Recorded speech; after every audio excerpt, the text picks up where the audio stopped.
Greetings, fellow beings. And welcome to the new year as we know it. We're going to kick it off with a special episode right away. First, in this video, I drew up all the images myself, just so you guys would have something for a visual. Second of all of the stories on here are from my family, my dad's side, and they all come from the same house. And I guess that makes this like a haunted house video. Third, I'd just like to dedicate this video to my late grandmother, who passed away in that house this past November. And one of the stories in this video is of her own experience. Now, before we jump right into the stories, we need a little background. Throughout my life, there have been a lot of ghost stories which have consistently been told around the campfires at many holiday and family get-togethers. I thought it would be fun to collect these stories and share them. These stories, as far as I'm aware, are 100% true.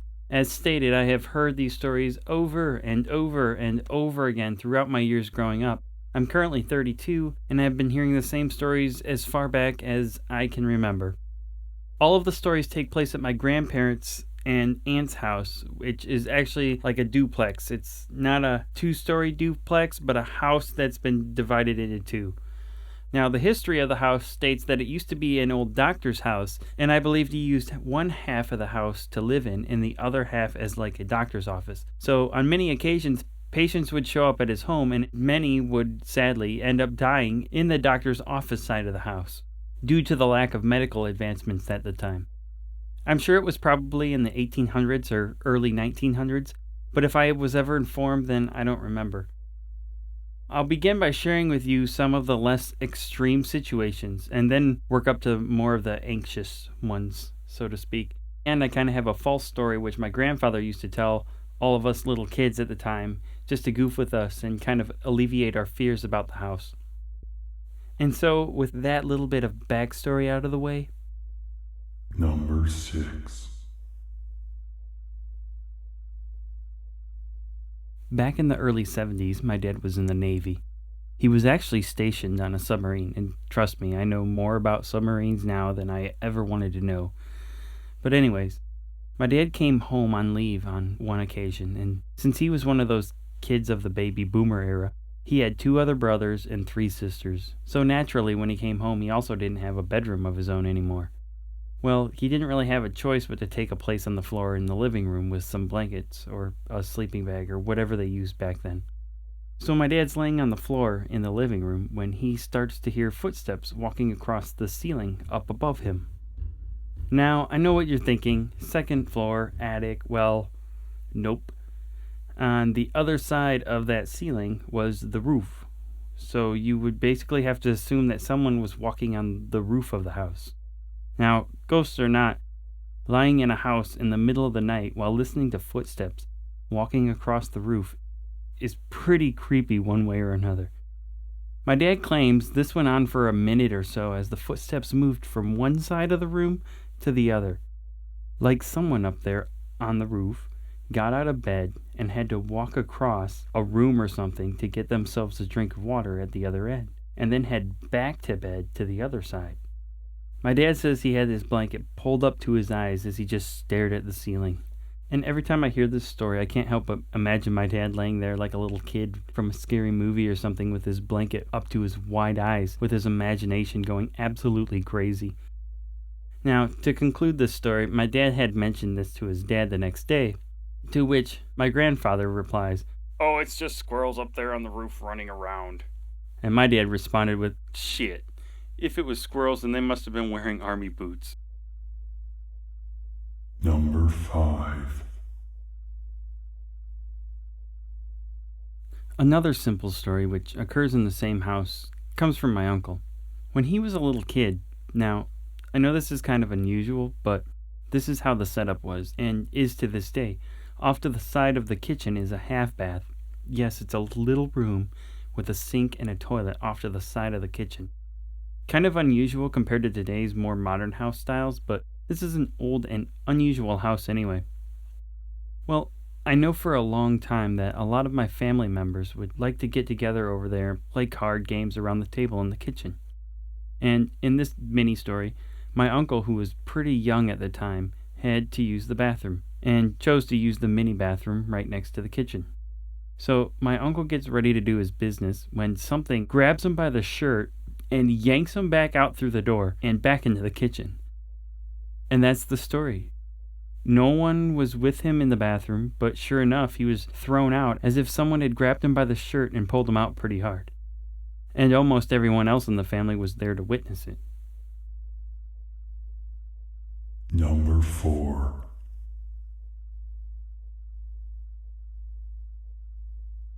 Okay, now, there have been a great many phantom occurrences in the house which don't hold a lot of excitement, but many times over the years, my uncle, who would be my dad's youngest brother, lived with my aunt who lived in the house at one point.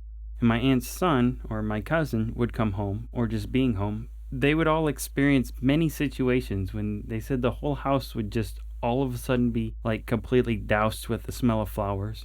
There were also many happenings when TVs would just turn on. No one around to turn them on. They'd either come home and find a TV on, or all the TVs on, or all the lights on, or they would just be sitting at one end of the house alone when a TV on the other side of the house would just come on, and a smell of flowers would just pass through the house. Okay, so those were more of the less dramatic stories from the house where my grandparents and aunt live, but now it's time for some of the stories where things get a little more exciting. Number 3. As I had mentioned, there was a time when one of my uncles had lived with my aunt in her portion of the house.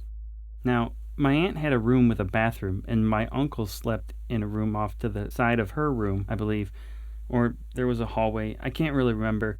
It's been forever since I've actually been in the house. Well, one night, my uncle had woken up to that feeling of a presence in his room. I'll try to recall this story the best I can, but I believe he felt the presence standing next to him on his side of the bed. Now, with all the weird that's happened in this house, do you open your eyes? No. Duh, you roll over and you face the other way for a while. Like you're turning in your sleep and you keep your eyes closed. So, my uncle then claimed that he felt the presence pass around the end of his bed and make its way for my aunt's room. He proceeded to check the clock to make a mental record of when this was happening so he could mention it to my aunt the next day. He thought that maybe it was just her sleepwalking or something. You know, the wishful thinking attitude. Now, this is kind of interesting because at this point, my aunt wakes up to a feeling that someone is in her room. And the story is now hers as the presence heads past her bed and into the bathroom. I don't remember if the door closes or not, but the bathroom light comes on, and believing it was just my uncle, she doesn't think much of it and just listens, as most people would probably try to do, anticipating the usual bathroom sounds as she tries to fall back asleep. After checking the clock and listening to a whole lot of no activity from the bathroom, the door either opens or it wasn't open, I don't remember, but the light does go out, and she feels the presence then move across the room from whence it came, and it's gone. No big deal, right? Uncle had to use the restroom. Kind of odd he opted to use her bedroom bathroom, and not just the one next to the kitchen, but oh well, tiredness, sleepy walking, and that sort of explanation. Okay, enter back into my uncle's bedroom. It's his story once again, and the presence makes its way around his bed once again. He checks the clock again as he is facing it, and only a few minutes have gone by since the presence had left, but now it's back. The adrenaline is now pumping, and the fear is poking at him, and he's just thinking, whatever this feeling is, go away. Well, not being so lucky, he feels the presence leave his side, but then a moment later it lands on the bed next to him, right in the direction he's facing, between him and the clock. Feeling much terror at this point, and feeling that there is a face right in front of him with wide eyes staring into his closed ones, he lays there for what he claims was probably about 5 minutes, but of course at this point felt like an eternity.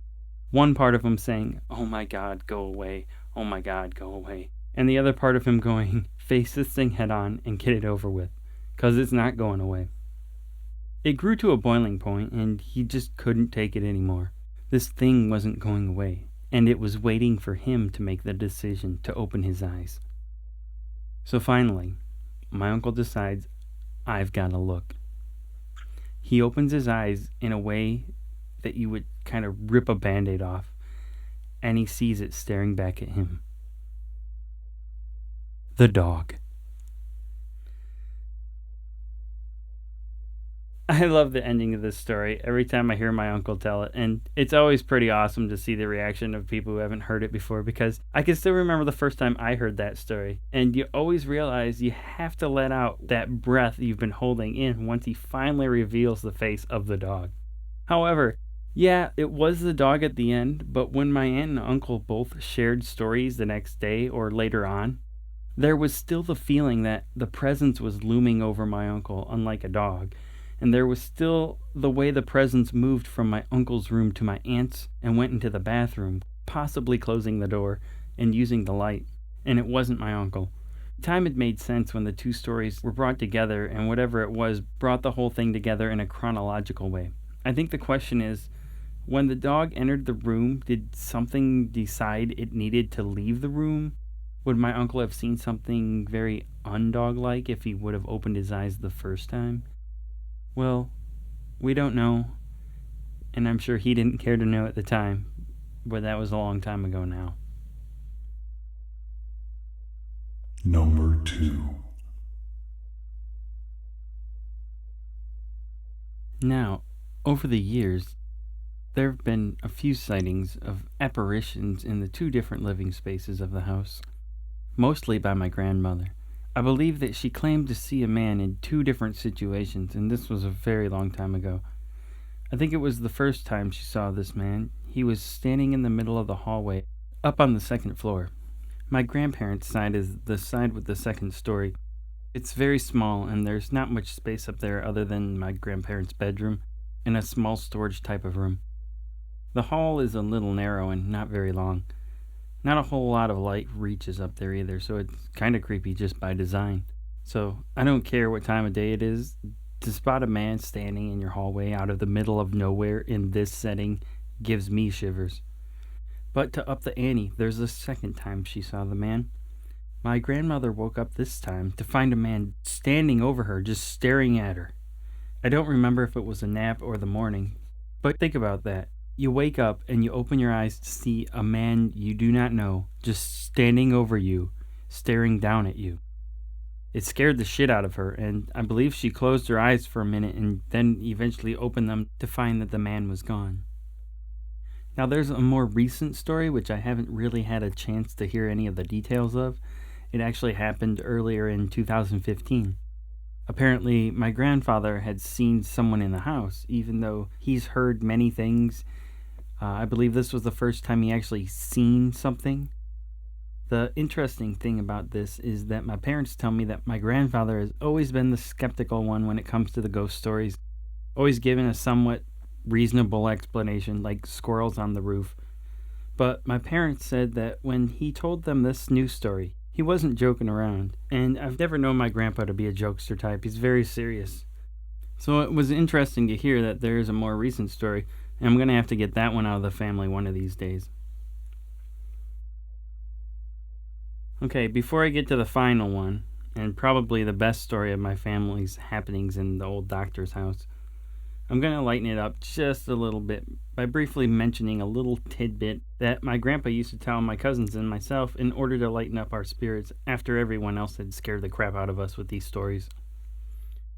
So, since we had all grown up with these stories when we were little, it was scary just to visit my grandparents, and we had a lot of holidays over there. Not to mention that my grandma had a room full of dolls. She had a doll room. She loved to collect dolls, so there was a room in the house you would walk into, and there were all these dolls staring at you. That's usually where we sat and watched TV, or laid on the couch and took a nap. Anyway, I'll never forget the one time that my grandpa told us a story how he used to see the old doctor's ghost all the time. And the last time he had seen the old man, my grandfather goes and grabs his shotgun, right? So he then chases the doctor's ghost through the house and outside through the yard until the ghost of the doctor jumped over the front fence and never came back.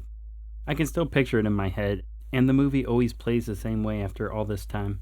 I don't know if anyone else in my family remembers this story because it's not true like all the other ones, and it hasn't been repeated like a billion times like they have, but I think it gave me some peace of mind, so I always remembered it and believed it for a pretty long time as a kid. Number 1.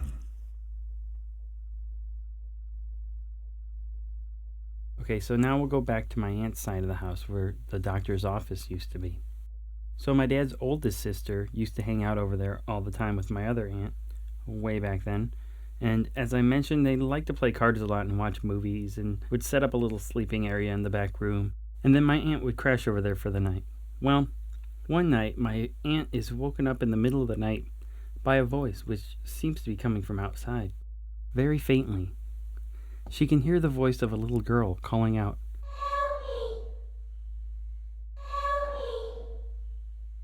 My aunt says that she just closed her eyes and kept them closed, hoping that the crying outside would stop. Eventually it did, and she made it through the rest of the night. Whether she got any more sleep, I can't remember. As time went by and my aunts continued to do their thing and live out their lives, another night comes around when my aunt's going to stay over and crash in that back room again. Once again, she was awoken in the middle of the night by a little girl crying for help.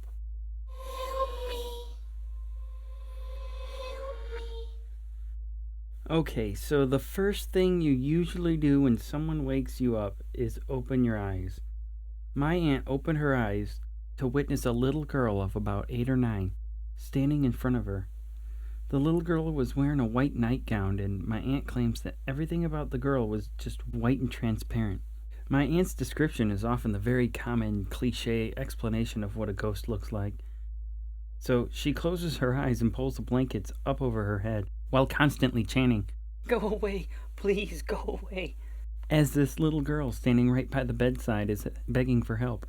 Eventually, it all comes to an end when the little girl ceases and disappears. My aunt says she wasn't afraid to sleep over after her spooky experience, but she would never sleep in the back room again. The conclusion.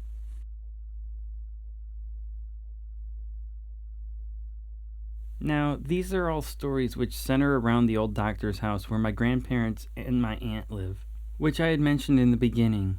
They still live there to this day, aside from my grandmother, rest in peace, and have really just come to a point where they just ignore things if ever anything happens. It's just that simple anymore. If you hear a phantom knocking in a house randomly over the course of many years, and it always turns out to be nothing, then I suppose you're just eventually going to ignore it. I asked my aunt, who saw the little girl, on occasion what she believes she saw and what she thinks about all the stories.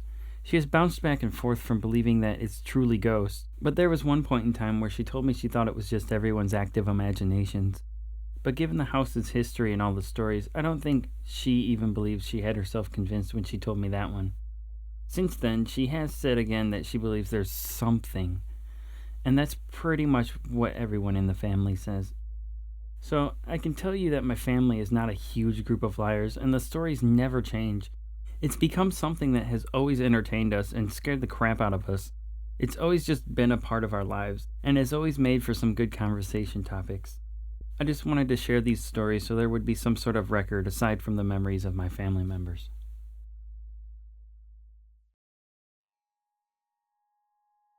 Hey guys, thanks again for listening to my stories.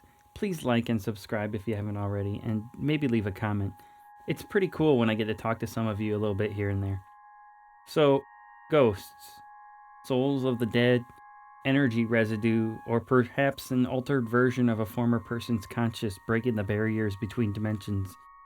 There are many theories, and all I can really suggest to you is Be aware. And keep your eyes open.